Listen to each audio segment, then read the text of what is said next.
Berdasarkan catatan rekor dunia, Stasiun Ruang Angkasa Internasional atau ISS merupakan benda termahal yang pernah dibuat umat manusia.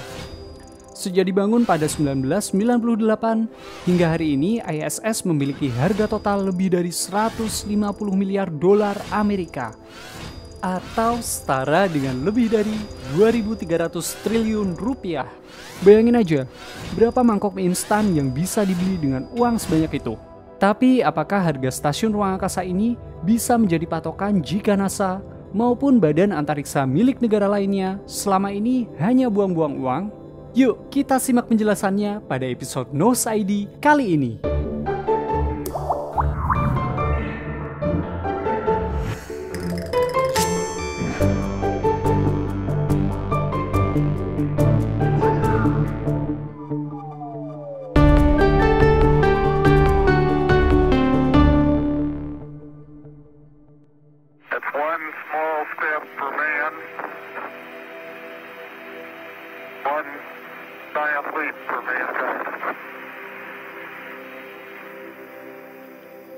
Hai, aku New. Selamat datang di Nose ID. Pada tahun 1970, ketika dunia sedang heboh merayakan keberhasilan pendaratan Neil Armstrong di bulan, seorang suster di Zambia yang bernama Mary Yukunda menulis sebuah surat untuk NASA yang menanyakan bagaimana bisa miliaran dolar Amerika dikucurkan untuk mendanai sebuah perjalanan antariksa ke bulan. Padahal di bumi sendiri masih ada jutaan anak-anak yang sengsara karena dilanda kelaparan. Surat dari Suster Mary ini kemudian dibalas oleh seorang insinyur roket NASA sekaligus ilmuwan terkenal, Ernest Stullinger.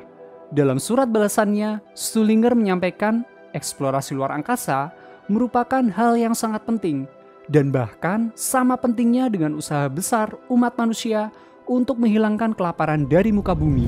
Bahkan pada saat itu, ketika teknologi satelit masih jauh tertinggal dari satelit modern yang mengorbit bumi pada hari ini, Ernest Stullinger sudah bisa menjamin jika di masa depan satelit-satelit di orbit bumi bisa digunakan untuk membantu mengurangi kelaparan di muka bumi dan membantu penanganan berbagai macam bencana yang melanda umat manusia di masa depan.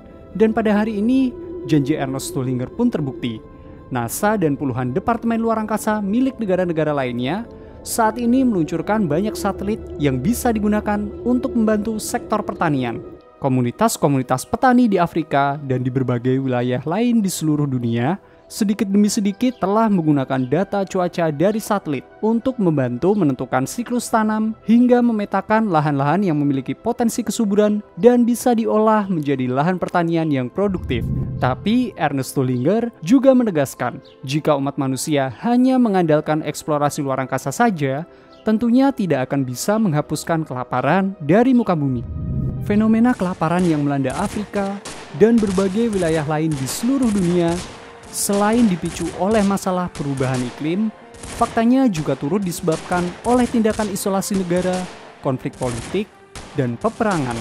Dan faktanya, jika dibandingkan dengan jumlah uang yang dihabiskan oleh berbagai negara untuk mengurusi perang dan pertahanan, jumlah uang yang dijatahkan untuk melakukan eksplorasi luar angkasa sebenarnya sangat sedikit. Pada tahun 2020 saja, NASA hanya mendapatkan pendanaan sebesar 22,6 miliar dolar Amerika. Sementara Kementerian Pertahanan Amerika mendapatkan pendanaan sebesar 721,5 miliar dolar. Atau artinya, anggaran NASA 32 kali lebih kecil daripada anggaran Kementerian Pertahanan Amerika Serikat. Dan percaya nggak percaya, di negara lain pun kondisinya juga sama. Lembaga Penerbangan Antariksa milik pemerintah Indonesia atau LAPAN hanya mendapatkan anggaran kurang dari 800 miliar rupiah. Dan anggaran ini jelas-jelas jauh lebih kecil daripada anggaran kementerian lainnya yang bisa mencapai angka puluhan bahkan ratusan triliun rupiah. Jadi kesimpulannya, biaya yang dikeluarkan untuk perjalanan luar angkasa itu jauh lebih sedikit dibandingkan dengan biaya yang dikeluarkan oleh berbagai negara untuk mengembangkan perekonomiannya, menjamin kesehatan dan pendidikan warganya, hingga mempertahankan wilayahnya dari perang. Lalu bagaimana dengan ISS yang menjadi objek termahal yang pernah dibuat oleh umat manusia?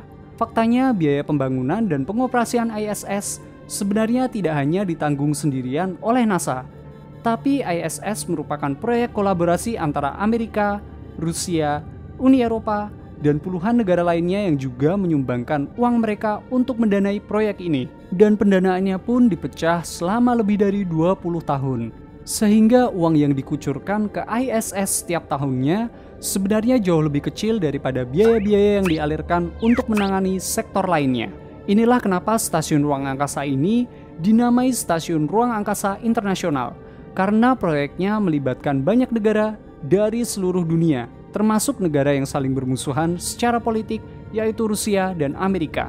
Dan hal ini juga ditulis oleh Ernest Tullinger di dalam suratnya. Dia menyatakan jika eksplorasi luar angkasa juga bisa digunakan untuk mendukung misi perdamaian yang mempersatukan berbagai negara demi sebuah misi mulia untuk menjelajahi alam semesta. Dan tentu saja, pada hari ini kita bisa melihat bagaimana negara-negara yang politiknya saling berseberangan bisa berkolaborasi dalam misi antariksa. Aku New, terima kasih sudah menyaksikan episode Nos ID kali ini. Kira-kira teori konspirasi soal luar angkasa apa lagi ya yang harus kita jawab? Yuk, tulis saran kalian di kolom komentar. Jangan lupa untuk share video ini ke teman-teman kalian ya. Jangan lupa juga untuk follow Instagram Nos ID. Dan sampai jumpa di episode berikutnya.